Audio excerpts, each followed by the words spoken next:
Hello, everyone. Good morning, good afternoon, good evening, based on where you're joining from. I'm Anand Bagmar, and I'm very happy to be here and share with you my thoughts on what should be the testing and release strategy for your mobile apps. A little bit about myself. I've been in the quality space for more than 20 years now. And in this time, I have built a lot of open source tools. I'm a contributor on the Selenium and the APM project. I help out on the events side as well for Selenium and APM. And along with that, I write blogs. I contribute to the community in whichever way I can to learn from them and share my experiences. My Twitter ID is there on the slides. I would love to hear from you along the way and after this session is over as well, and continue the conversation with you about this topic or any topic related to testing and quality. So let's get started with the topic right now.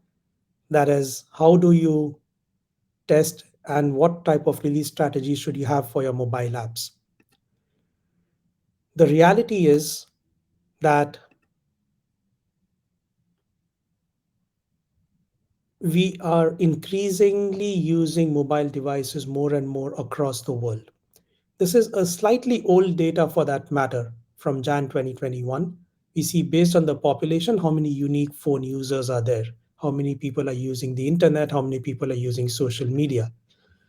And based on this, if you look at some more details around this, you'll also see how much additional time or increased time people are spending on the devices on a daily basis. This is probably not very surprising to us. And that's why organizations are going with a mobile first strategy in many cases, if not most cases, where they start thinking about a mobile experience first before they can have that experience available for the larger screen. Of course, different type of products will have different strategies. I'm speaking in general what it would be. So what should be the testing and automation strategy for mobile apps? Let's start with the testing part first, then we'll get into the releases. To understand the strategy, first we need to make sure we understand what are the differences in web and mobile testing. This part again should be very straightforward. We understand this because mobile devices have got increased complexity when it comes to the type of interactions, the device features and capabilities, impact of external factors, and also how we need to release a mobile app. Based on this, our testing strategy, of course, needs to be different. But what are those differences when it comes to releases, for example? Let's understand that as well. In case of a web product, if you have to do an upgrade or do a new release, it is easy to test that. In case of mobiles, it is mobile apps rather, it is difficult to do the upgrade scenarios because you don't know from which version you are upgrading to the latest one. So it can get pretty complex as well. Plus, the OS versions also make a big difference over here.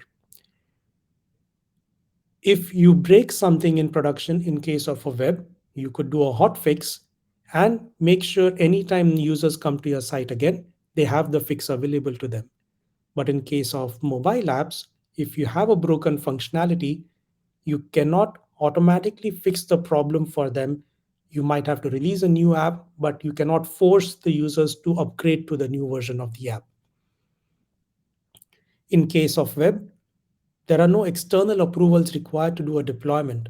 But in case of mobile apps, there is Apple and Google, where they have got their own process of app verification before you can publish the app and make it available to your users. In case of web, the deployment size does not necessarily matter to the users, but in case of mobile apps, the size of your app definitely has an impact on the users.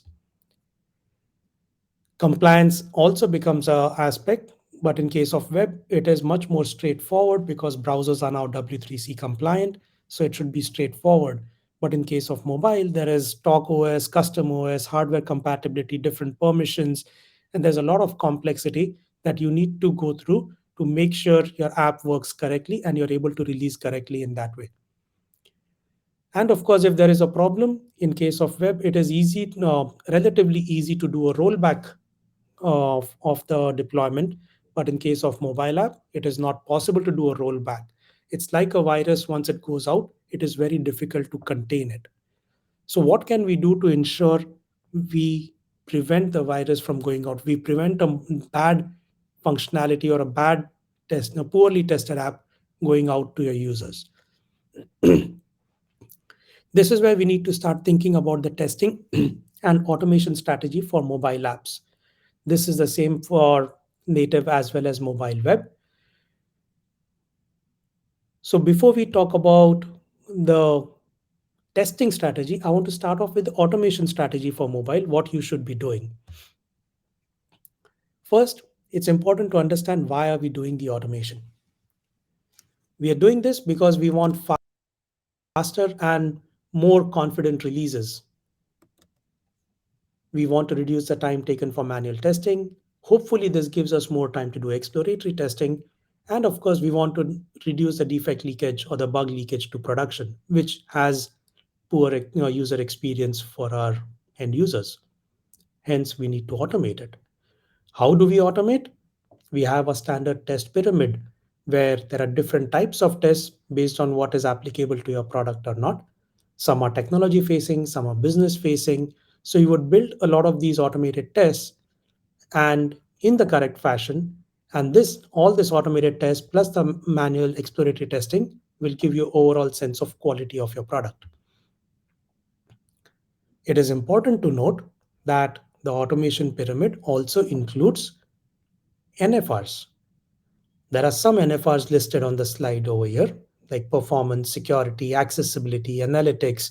But again, based on context of your application, context of your product, context of your app, there might be some more types of NFRs that might be important for you to test and automate as much as possible as well to get the early feedback and automated feedback about the quality of your product. Now, the important criteria from a functional test automation perspective is that you should be able to specify the test one and run automatically on all the platforms. Your apps might be available on Android and iOS. It might be available on tablets as well as mobile devices as well. But your app is really the same. So your business functionality is the same. Can you specify the test once and automatically with configuration parameters run it on all different platforms without having to write separate tests for each of those platforms? Can these tests run automatically? And by automatically, it means there is zero manual interventions, whether running on local or in CI, to make the tests run and give the right feedback. The tests, of course, have to run fast. That means they should be able to run in parallel if required or in a distributed mode. Both of these are different.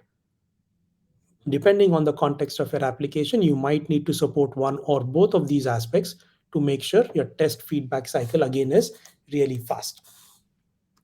And when a test fails, you need to ensure that if a test has failed, there is rich information about the test failure in form of rich reports, which has verbosity in the terms of logs, capture the device logs over there, screenshots, maybe video recordings, have all the information possible that you can capture automatically, have it available with the same report.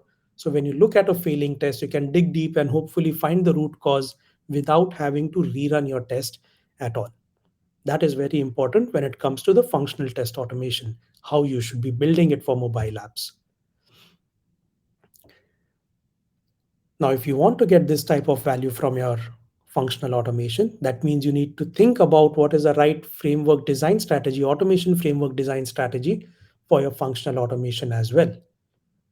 Here is a sample architecture which I refer to, and this thought process has helped me since the last 6 to 8 years at least, where since I've been doing mobile testing. This type of thought process has helped me a lot to build a robust and scalable framework to give me the deterministic and quick feedback of quality.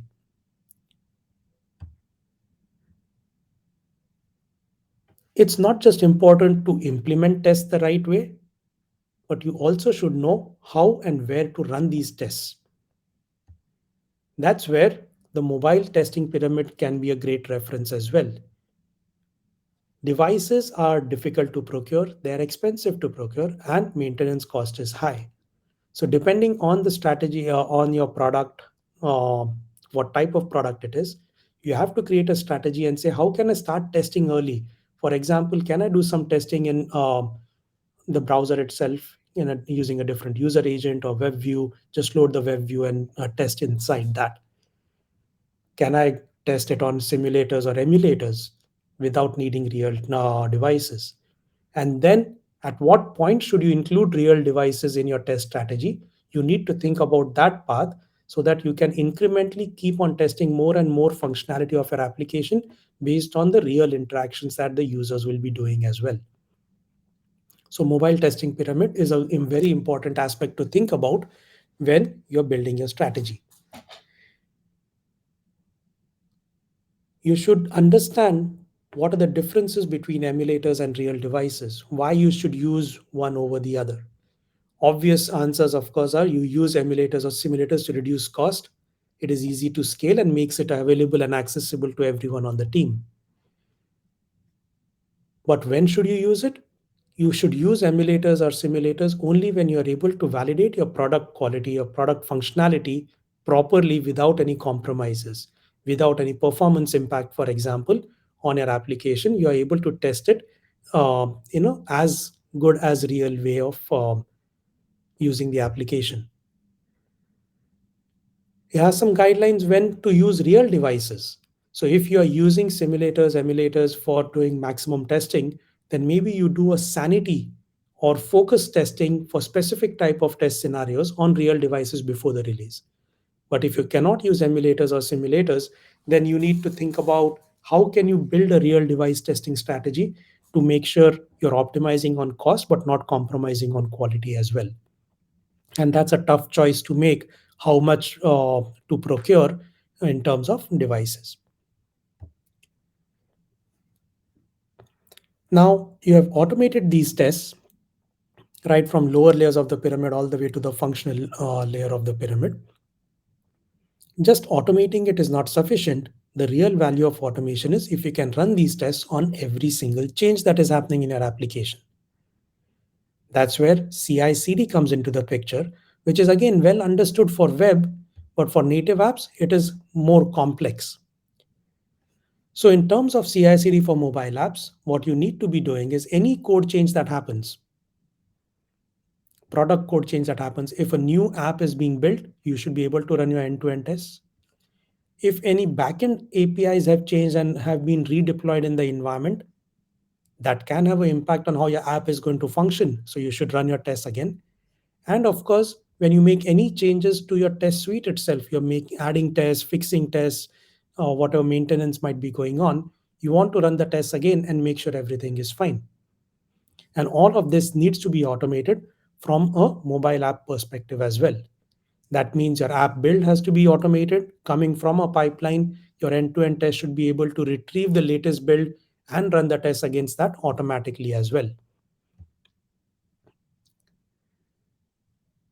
You have to think about, do I need my own in-house device farm or can I use a vendor provided device farm, whether in-house or on the cloud?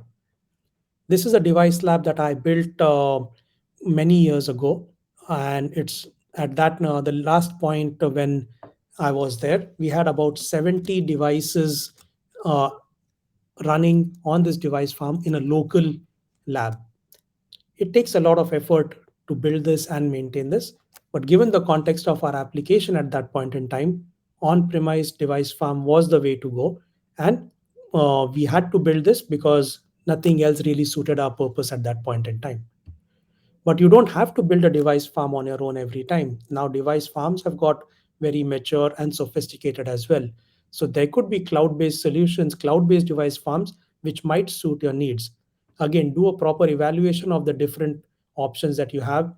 Look at the pros and cons. Cost is not the only factor that you need to look at. There's also capabilities that the device farm offers in terms of ease of execution of tests, ease of looking at the results, rich comprehensive results, and of course the device coverage as well. So a lot of aspects to consider about from a cloud-based device farm as well. But you do all of this, and there is still something missing. And that is, we still see defects escaping to production or affecting our users in spite of doing all of these different types of testing and automation. These are defects which cannot be caught very easily. These are visual defects. So you will see this in the case of, for example, Instagram, or whether it's Amazon or Spotify, or any different apps that you get, right? You see any type of applications, any domain, any geography, you will see issues related to visual that are getting escaped to production that ends up affecting the users. Why do these defects escape? Good question. I believe it's because we have very too much to do in very little time, especially when it comes to the mobile app testing. Uh, we are doing, whether it's mobile web, there's different versions of the applications, different OS versions, stock versus custom. Device capabilities might end up affecting our functionality, form factors, portrait, landscape, responsive as well, and the OS capabilities as well. For example, uh, light mode, dark mode as well. There is a question that I would like to include testing at API level of mobile application as well. That's a very important point, Russell, that you are mentioning. API testing is something that you should start off before you start off on the functional testing, because that will give you the fastest feedback without having to wait for the whole app to be built and the whole product to be testable to start running your end-to-end test. So yes, API testing is very important to do. So we have too much to do and very little time. That's why most of these defects escape. And we do the best possible in these situations. But our best is like playing the puzzle, spot the difference. If there are these two images that you see on the screen, if I give you enough time, you'll be able to identify how many differences are there. But do we really have the luxury of time? Right now, I'll say that maybe there are these six differences, but if you spend more time looking at it, there are some more differences that you can find over here. So it is all about how much time you have. What is your risk appetite of certain things not working well in production for your users? Based on that, you need to think about what you should be doing next. So the missing piece that I'm talking about here is visual testing. We have got pretty modern in our technology. AI has become quite mainstream in a lot of different fields and domains. We can leverage the power of AI to help out in visual testing, and that's where Applitools comes into picture. It is one of the very few tools that uses actual AI to do visual testing. It basically is using the power of the computers to replicate what the human eye and brain can see. And the tool is not going to take a decision for you, but the tool will give you all the differences that are there in an automated fashion. All you have to do is take decisions on that, what is acceptable and what is not. And that is a very important power that you get, a very valuable power that you get in your complete test execution strategy. Important thing to remember here is that visual testing should not be done using pixel comparison algorithms, because that just does not work. Any small change in the parameter or the context where how the test is being run, and you will end up with a lot of false positives. So pixel comparison does not work at all, and you should not use that as a form of doing visual testing, unless of course in extremely specific scenarios. Here's a very trivial example of, at a pixel comparison level, how a very simple web page looks like. Small changes, but the whole page is highlighted in pink as differences. However, if you use visual AI, you'll be able to focus on only the changes that are actually there in the screen and then take a decision based on that. Okay, so using visual algorithms, visual AI is very important. Uh, this slide actually had a video, but in the platform, animations do not work in this sense. So what we have is all these validations that we typically write in our automation could be replaced by a single call to do visual testing, and that can take care of all the visual validations and the functional validations with a single call on every screen.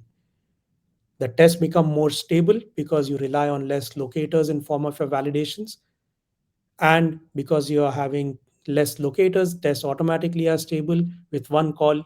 Instead of having just three specific validations here, you can get the full screen validation happening also at the same time. So that can be a very, very powerful way of moving forward for the team.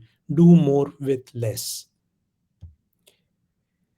Now, what this means is we are also able to have some aspects of user experience testing automated as part of our automation strategy, as part of our test pyramid, which now is not just about functionality, but also about NFRs and user experience that you can get value from. So, this was from an automation perspective. What can you do more from a testing strategy? From a testing point of view, you have to think about from a non automated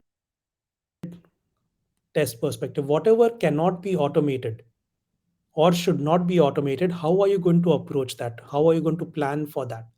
When are you going to execute those tests?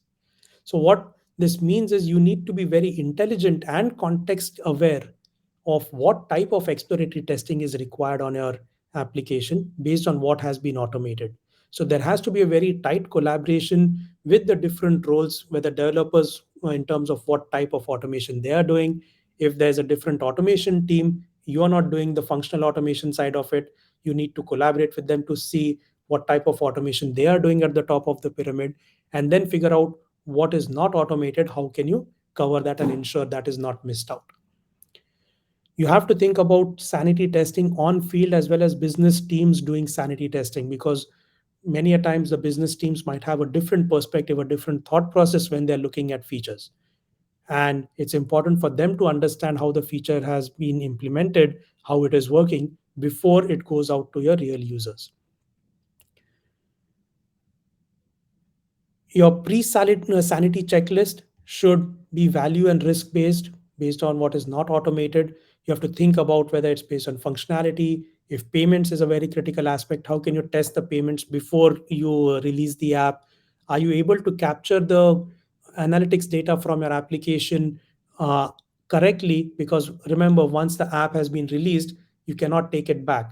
So how do you know if your app is working correctly or not? It is going to be based on this analytics data. That's a huge source of how you get to know this information. So testing for these types of things in an automated and some part of non-automated way is going to be important. And some of these as a checklist before release is very critical to be there as part of your strategy as well. When it comes to the release side of it, what can you do from a release perspective for mobile apps? You have to think about on-field sanity testing. So you've done all that you can from a team perspective before the app is ready to be released.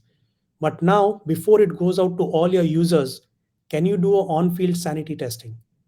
So maybe if it's in different regions, there are various ways how you can manage this. We don't have time to talk about those right now. But can you have teams in different geographies who can do this? So on-field sanity testing is important. Stage releases is a great way to again reduce the risk of how many users get affected if something broken goes out to production. So doing stage release is important. Sentiment analysis is important to figure out it's not just analytics data, but we like to complain and share on social media more than anything if something is not working correctly. So sentiment analysis, and you have to have extensive monitoring of your stage releases to make sure before you really go live, is everything working well or not. So mobile app testing is a very, very interesting uh, field to be in. So but with that interesting aspect, there's also a lot of work required to make sure you're actually making the app that you're releasing of good quality and not affecting your users in any negative way. So, with that, I'm going to stop. I hope some aspects of what I have shared in terms of testing and automation strategy are going to be helpful to you. What I shared from a release testing perspective or release approach perspective will be helpful to you. And any further conversations or questions or comments, please do reach out to me on Twitter or find me on LinkedIn. and we can continue the conversation over there. If we have time for answering just one question, there was a question from Victoria. How can we reduce the amount of end to end and increase quality at the same time? The test automation pyramid is your best bet. Every test is important to be automated, but where should that test be automated? That's a very conscious choice to think about. So what the approach I take is, given a test scenario or a test case, start off by thinking, can I automate it at a unit test level? If not unit test, then go one layer above in the pyramid till I reach the top of the pyramid, saying yes, this is the test that needs to be done at a top of the pyramid, the end-to-end testing level itself. That's the approach that I would take to help reduce the end-to-end testing time, but not reduce the quality of your application. So with that, I would like to say thank you for this opportunity, and looking forward to connect with you offline as well. Thank you.